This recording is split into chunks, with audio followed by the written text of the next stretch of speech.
Hello, everybody. It's wonderful to be here in Singapore. It's wonderful to be here for my fourth Breakpoint. It's an incredible time to be in the Solana ecosystem. And today, I'm going to be talking a little bit about the past, present, and future of product on Solana. Let me start with a quick introduction. 大家好，我的名字是黄正宁, and that's all the Chinese you're going to get out of me today. I did not pay enough attention in Chinese school to do any more than that. But again, great to be here in Singapore and meet so many new people. For the people who don't speak Chinese, my name is John Wong. I run the engineering team at the Solana Foundation.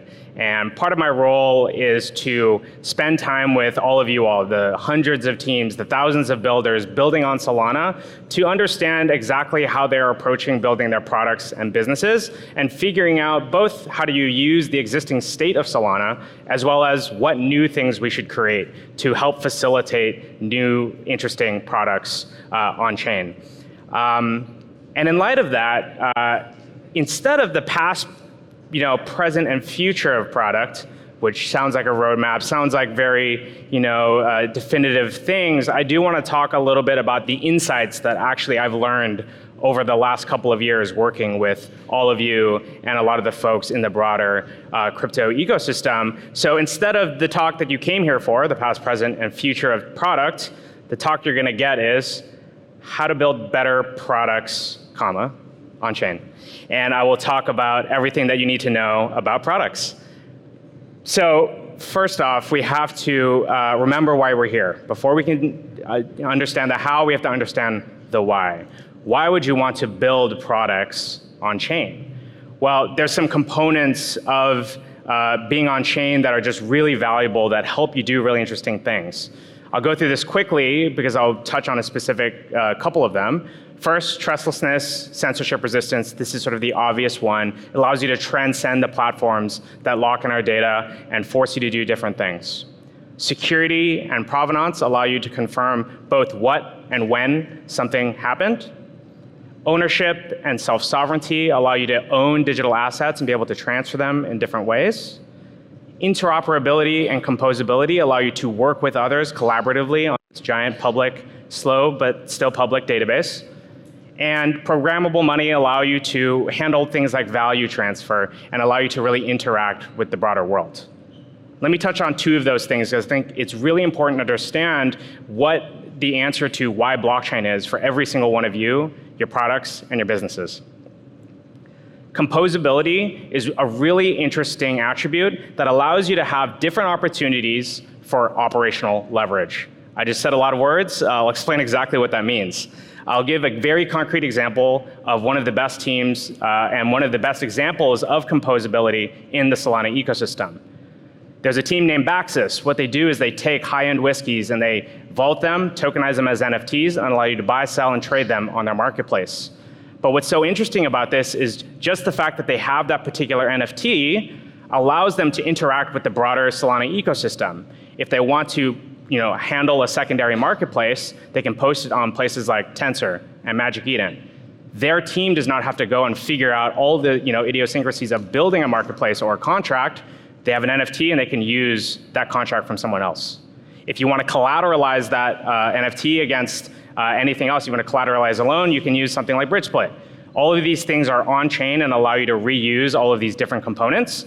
And from a company standpoint, it means that they can stay super small, nimble, able to respond to different things without having to build all of these extra pieces.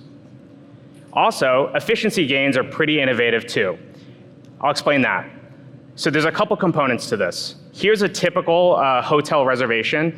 You'll book a hotel, hopefully a few months in advance, but you don't really get that payment to the hotel. The hotel gets paid when you stay, or even later than that, because the credit card company has a settlement window of 30 days. So there's a lot of time where that money is sitting around, basically not being particularly useful.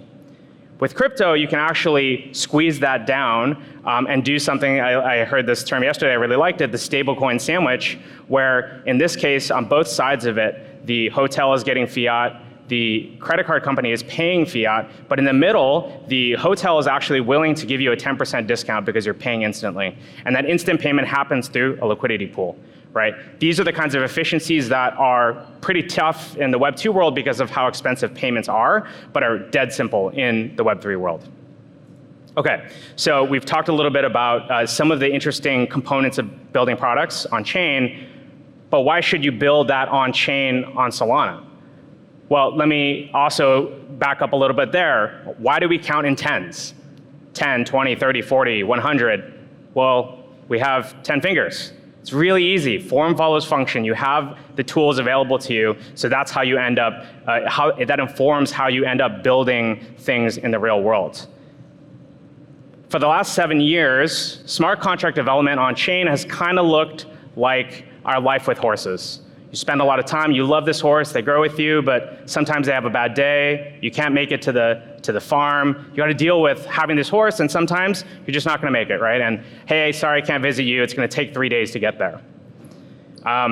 And obviously this has worked great. You had a lot of people building around horses and getting from A to B in weeks. But then came something called the car. And it was a little rough, right? Everything was bumpy, there was no paved roads, who knows what gases, all that sort of stuff. But it was sort of very clear that this car was just infinitely better than the horse. On Solana, we're the car, right? And over the last couple of years, we've spent a lot of time building infrastructure. The infrastructure is ready. This is where we are today. We have these highways, we have all of the infrastructure around it, and now instead of thinking about your horse, poor Roach, instead of thinking about your horse, now you're just thinking about how do I get from A to B as quickly as possible. Form follows function, and when the form is fast, easy, interoperable, and on Solana cheap, then you start building more interesting products. As a result, the technology falls away and you can do the thing that you want to do. So, back to the talk. So we talked about, okay, how do you build better products on chain? I'm going to start this off with the most important framing for how you build products on chain. And this is going to come from the GOAT himself, Steve Jobs. You've got to start with the customer experience and work backwards to the technology. You cannot start with the technology and try to figure out how you're going to sell it. This is super critical. You must talk to your users, you must talk to people, and understand exactly what they're dealing with in order to solve those things.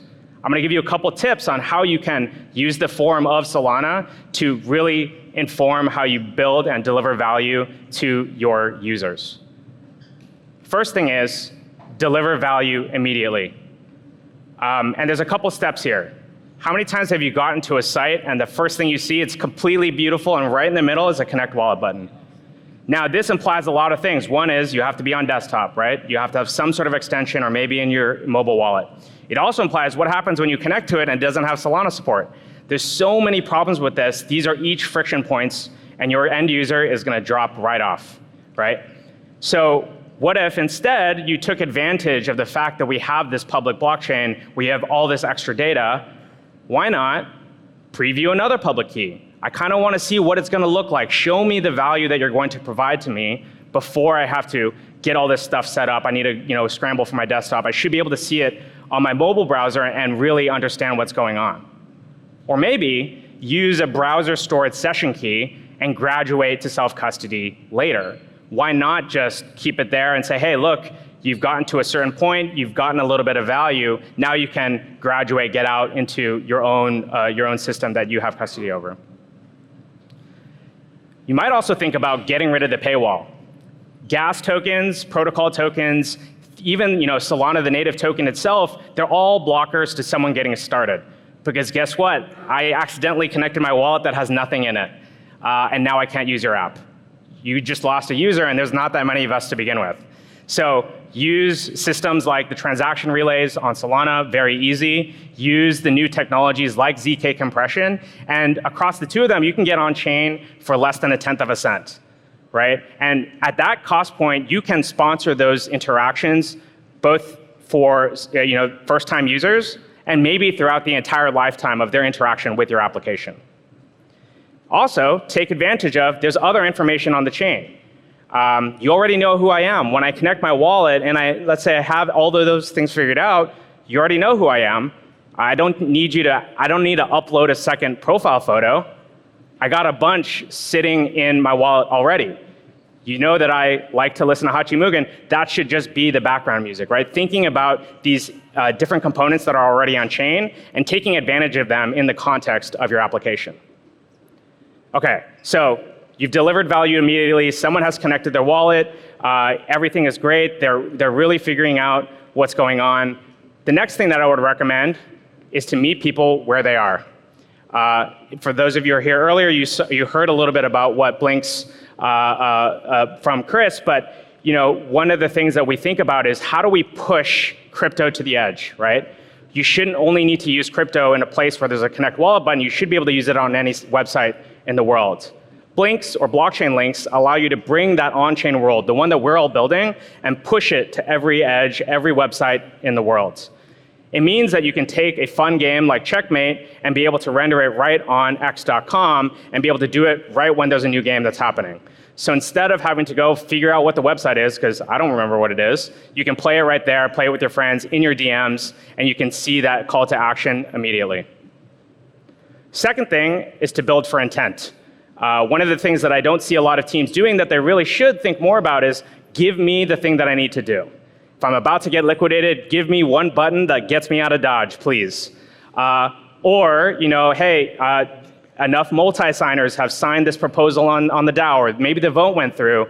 I should just be able to execute it straight from my wallet instead of going through all the hoops to figure out exactly where I am.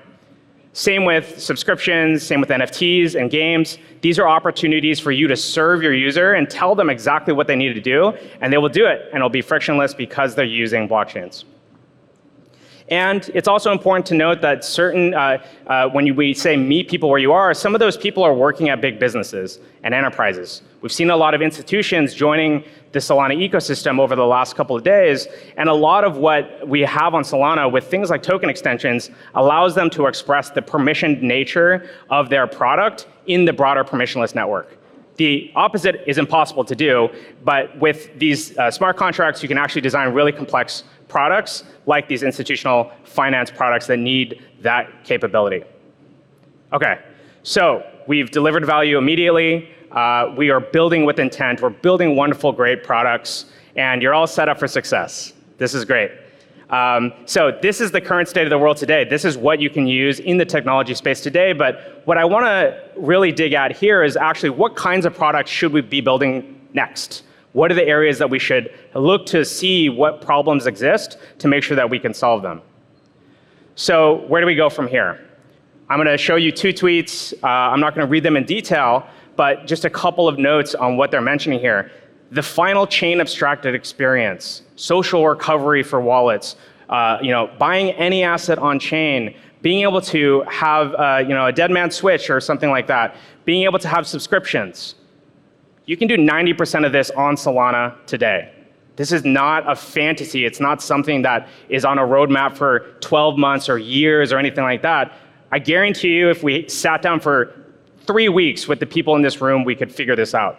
We have the technology, we have the infrastructure, but we have to have the thought process to really understand what the product is, what is the problem, and how we could solve it. A second area that we might want to look into are things like our identities. I mentioned this before with things like NFTs, but in this world, outside of Web3, our identities are increasingly becoming both the mixture of the physical and the digital. A lot of our digital experience, though, and our digital identities are associated with platforms, TikTok, YouTube, Twitter, and they're all separate. And being able to express yourself, your own identity as an amalgamation of those things is critical to both, making sure that we can transcend different platforms, but also to be able to express ourselves better, right, in this internet age. In my mind, the blockchain itself is the social graph where we can, as more things come on chain, you can have better things to express yourself with that. And lastly, in the world of things like AI, blockchains have the potential to be the ground truth of the source of data or the source of bias. And that might be something like provenance for something that's created in a digital form, or it might just be an objective or social consensus around a specific fact that has happened out in the real world. So let me leave you with this. When you're building products on chain, you have to talk to people. You have to solve real problems. You have to understand that not all our problems involve blockchain, and in fact, they might not need blockchain at all. But where blockchain is very valuable, you should absolutely take use of it and make sure that you guide them through the entire process of really understanding who they are. I'm glad that we've had Breakpoint here in Singapore for all of you to understand as well that we have a global audience. Our products are not just crypto Twitter, unfortunately. So I think that you need to talk to more people. You need to really understand what their needs are and make sure that you're solving their problems. Thank you.